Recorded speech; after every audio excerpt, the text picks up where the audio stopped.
akan ada artinya. Karena apa, saudara? Karena di dalam 1 Korintus pasal 15, saya bacakan dulu 1 Korintus pasal 15 yang berbunyi demikian. Saya bacakan dari ayat 1 dulu, ayat 1 Korintus 15. Jadi bila mana kami beritakan bahwa Kristus dibangkitkan dari antara orang mati, bagaimana mungkin ada di antara kamu yang mengatakan bahwa tidak ada kebangkitan orang mati? Kalau tidak ada kebangkitan orang mati, maka Kristus juga tidak dibangkitkan. Tetapi andai kata Kristus tidak dibangkitkan, maka sia-sialah pemberitaan kami dan sia-sia jugalah kepercayaan kamu. Lebih daripada itu, kami ternyata berdusta terhadap Allah. Karena tentang Dia kami katakan bahwa Ia telah membangkitkan Kristus, padahal Ia tidak membangkitkannya. Kalau andai kata benar bahwa orang mati tidak dibangkitkan. Sebab jika benar orang mati tidak dibangkitkan, maka Kristus juga tidak dibangkitkan. Dan jika Kristus tidak dibangkitkan, maka sia-sialah kepercayaan kamu dan kamu masih hidup dalam dosamu. Demikianlah binasa juga orang-orang yang mati dalam Kristus. Jikalau kita hanya dalam hidup ini saja menaruh pengharapan pada Kristus, maka kita adalah orang-orang yang paling malang dari segala manusia. Tetapi yang benar ialah bahwa Kristus telah dibangkitkan dari antara orang mati sebagai yang sulung dari orang-orang yang telah meninggal. Kalau kita lihat lagi di dalam 2 Korintus pasal 1 ayat 9 bagian B berbunyi demikian. Ini yang akan saya bahas buat ini. Saya bacakan. Tetapi hal itu terjadi supaya kami jangan menaruh kepercayaan pada diri kami, tetapi hanya kepada Allah yang membangkitkan orang-orang mati. Dari ayat-ayat yang kita baca ini, saudara, jelas bahwa kebangkitan Kristus atau peristiwa Paskah adalah peristiwa yang sangat-sangat penting di dalam kekristenan. Percuma nubuatan itu terlaksana pada kelahiran Kristus Yesus. Percuma dia menderita sampai dia mati di salib kalau dia tidak bangkit, saudara. Nah, sampai di sini dulu pembicaraan kita. Tapi saya ingin mengupas ayat yang terakhir kita baca ini, bahwa Paulus mengatakan, tetapi hal itu terjadi supaya kami jangan menaruh kepercayaan pada diri kami sendiri, tetapi hanya kepada Allah yang membangkitkan orang-orang mati. Saudara, hidup yang sedang kita jalani ini adalah hidup yang berat, hidup yang penuh dengan perjuangan, hidup yang penuh dengan pergumulan. Kita semua tahu, saudara, akan hal ini. Sebab apa? Sebab memang itulah yang selama kehidupan yang kita jalani ini, dan itulah yang terjadi mewarnai roda hidup manusia. Beberapa di antara kita mungkin, saudara, mengalami masalah-masalah yang berbeda. Ada yang berkutat dengan masalah emosinya atau kondisi emosinya, ada yang berkutat dengan masalah kondisi kesehatannya yang sering sakit-sakitan, ada juga yang bermasalah dengan sesuatu yang sedang merongrong hidupnya, sementara yang lain sedang berjuang, bergumul melawan masalah-masalah yang berkaitan dengan hubungan. Apakah itu hubungannya dengan suami, apakah itu hubungannya dengan istri, apakah itu hubungannya dengan anak, atau hubungannya dengan kerabat, sahabat, lingkungan sekitar dan sebagainya. Atau mungkin, saudara, ada juga sebagian dari antara kita yang sedang berjuang, bergumul dengan masalah-masalah finansial, atau masalah-masalah keuangan atau masalah-masalah biaya kehidupan. Nah saudara, masing-masing kita mengalami sesuatu dalam hidup ini. Bahkan saudara, Alkitab mencatat pahlawan iman sekalipun dicatat oleh Alkitab seperti Rasul Paulus juga mengalami masa-masa sukar dalam hidupnya. Alkitab mencatat seperti ayat terakhir yang kita baca bahwa Paulus pernah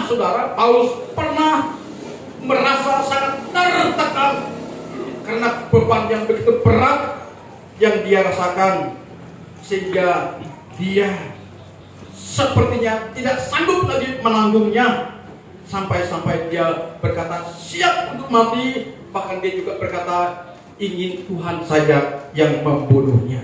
Lalu Bapak Ibu Saudara yang saya kasihi dalam Tuhan, bagaimana cara Paulus bisa melewati masa-masa sukar dalam kehidupannya? Kita kembali kepada tema Paskah Nasional tahun ini, bahwa Paulus bisa menjadi pribadi yang strong, kuat di dalam Tuhan, sekalipun dia diperhadapkan kepada tekanan kehidupan. Tetapi pada akhirnya Paulus tampil sebagai pemenang. Dia berhasil mengakhiri pertandingan terakhir dalam yang dicatat oleh kitab suci. Apa yang dilakukan oleh Paulus? Dia bisa melewati masa sukar dalam hidupnya. Jawabannya kembali kepada tema bahwa dia berpaling kepada Sang Hidup. Dia mengandalkan kuasa kebangkitan Kristus yang hidup. Tadi ayat yang diambil dari 1 Korintus di atas atau 2 Korintus tadi kita baca bahwa Paulus merasa ia begitu hancur, ia begitu kewalahan menghadapi semua problematika kehidupan, dan Paulus merasa itu sebuah tekanan masalah yang sepertinya di luar kemampuan manusiawinya untuk menanggungnya. Tetapi akhirnya saudara, Paulus bisa, ya, dan itulah yang terjadi. Karena itu hari ini Bapak Ibu Saudara-saudara, pesan Paskah kita hari ini, pesan Paskah kita tahun ini, bahwa di tengah-tengah kehidupan, di tengah-tengah pergumulan kehidupan yang mungkin sedang menekan, menghimpit, menggerogoti kita, ingat saudara, hanya ada satu kuasa yang dapat membawa kita lolos darinya. Ya, hanya ada satu hal yang dapat membuat kuasa Tuhan berkarya dalam hidup kita, berkarya juga dalam kehidupan Paulus, ya. Dan untuk mengalami karya kuasa kebangkitan Kristus itu, maka kuncinya adalah cuma satu, saudara. Kuncinya cuma satu. Apa itu kuncinya?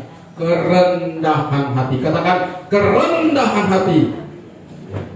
Untuk mengalami kuasa Allah yang menakjubkan itu, untuk bisa mengalami kuasa Kristus yang dibangkitkan dari antara orang mati itu, bisa terjadi dalam kehidupan setiap orang percaya. Rahasianya hanya satu itu, dengan kerendahan hati. Katakan kerendahan hati. Masing-masing kita mau, tidak mau, harus mengakui dengan segala kerendahan hati kita bahwa kita membutuhkan yang namanya, saya ulangi lagi, kerendahan hati dalam hidup kita. Karena apa? Karena Allah, karena Tuhan tidak dapat memberi kuasanya kepada orang-orang yang angkuh. Tuhan tidak akan memberikan kuasanya kepada orang yang pemah. Tuhan tidak akan memberikan kuasanya kepada orang-orang yang sombong. Tuhan tidak akan memberikan kuasanya kepada orang-orang yang congkak. Kerendahan hati akan selalu berkata, Tuhan, Engkau yang maha besar. Kerendahan hati ini berkata, Tuhan, hanya Engkau yang sanggup, sedangkan aku tidak. Hanya Engkau yang memiliki kuasa, sedangkan aku tidak. Hanya Engkau yang bijaksana, sedangkan aku tidak. Ya. Hanya Engkau yang sanggup mengubah segala keadaan. Sedangkan aku tidak. Dan kita hanya bisa berkata, Tuhan, dengan segala kerendahan hatiku, aku mengakui ketidakberdayaanku. Karena itu aku hari ini mau berpaling kepadamu Tuhan. Aku serahkan semua peri hidupku, keberadaan hidup, perjalanan hidupku kepadamu dan Engkau sendiri yang bertindak demi aku. Haleluya. Jadi saudara-saudara, pada saat kita melakukan penyerahan diri, berpaling kepada Sang Hidup, maka Allah membawa kuasa kebangkitan Kristus bekerja secara nyata dalam setiap keadaan, dalam setiap masalah yang saya dan saudara mungkin sedang hadapi dan gumuli. Allah mengkhususkan dirinya saudara untuk membangkitkan apapun dari kematian. Saya ulangi lagi, Allah mengkhususkan dirinya untuk membangkitkan apapun dari kematian. Ia sangat bersukacita ketika membuat penyaliban menjadi kebangkitan. Katakan amin.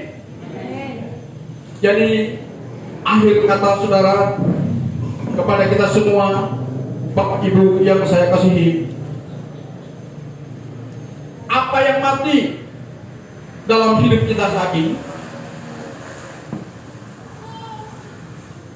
Coba renungkan. Apa yang mati dalam kehidupan kita saat ini? Mati rasa kebahagiaan, mati rasa sukacita, mati rasa pengharapan.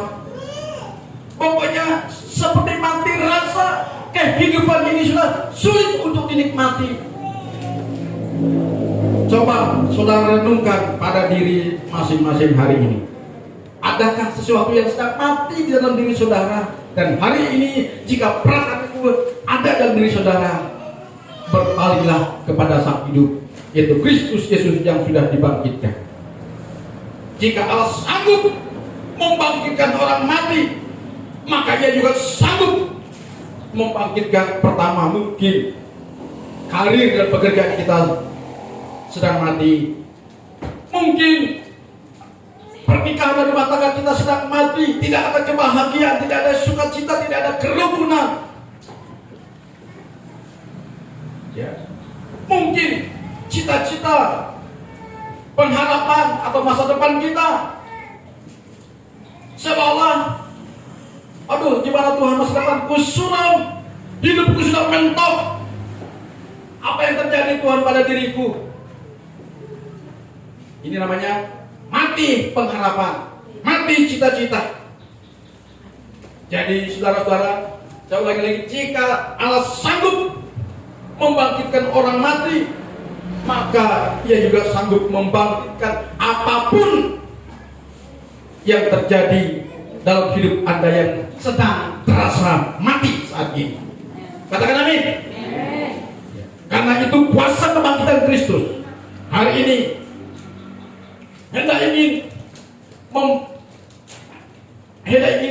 diaktualisasikan, diwujud nyatakan dalam kehidupan bergereja, berumah tangga, berjemaat, berlingkungan, berbangsa dan bernegara. Katakan amin. Haleluya. Apalagi kita sedang hidup di tengah-tengah pandemi coronavirus, sudah barang tentu membuat hidup ini ada banyak hal yang tidak nyaman. Kita dibatasi dengan prokes, kita dibatasi dengan protokol kesehatan, aturan ini dan seterusnya. Sudah barang tentu membuat hidup kita menjadi lain, saudara. Tetapi percayalah, bagi orang-orang yang sudah menikmati kuasa kebangkitan Kristus, hal-hal yang demikian tidak akan mempengaruhi hidupnya. Katakan amin. Haleluya, haleluya. Jadi tidak ada yang mustahil bagi Allah, karena Ia sanggup melakukan segala sesuatu. Dalam Lukas pasal 1 ayat 37 berkata, sebab bagi Allah tidak ada yang mustahil. Katakan amin. Bagi Allah mustahil. Inilah dasarnya kuasa kebangkitan Kristus yang bekerja dalam diri kita. keadaan yang kita hadapi saat ini. Bahkan ketika segala sesuatu seolah sudah terasa mati, ingat Yesus dengan kuasa kebangkitannya sanggup memulihkan keadaan kita. Katakan amin. Sehingga dengan baik, sehingga kita dapat menjalani hidup sesuai rancangan Tuhan dan hidup dalam kelimpahan kasih karunia-Nya. Karena Yohanes pasal 10 ayat 10 bagian B berkata, Yesus datang supaya saya dan saudara mempunyai hidup dan mempunyainya dalam segala kelimpahan. Katakan amin. Jadi hari ini mari kita berpaling kepada Sang hidup, yaitu Kristus yang sudah bangkit dari antara orang mati. Dan jika kita percaya kepada kuasa kebangkitan itu, maka ingat saudara-saudara, jangan pernah putus asa menghadapi tekanan hidup ini. Ingat, bersama Yesus kita bisa, bersama Yesus kita dapat. Haleluya, haleluya, haleluya, haleluya. Mari kita bangkit berdiri. Ini bersama Yesus saja, pasti bisa. You can if you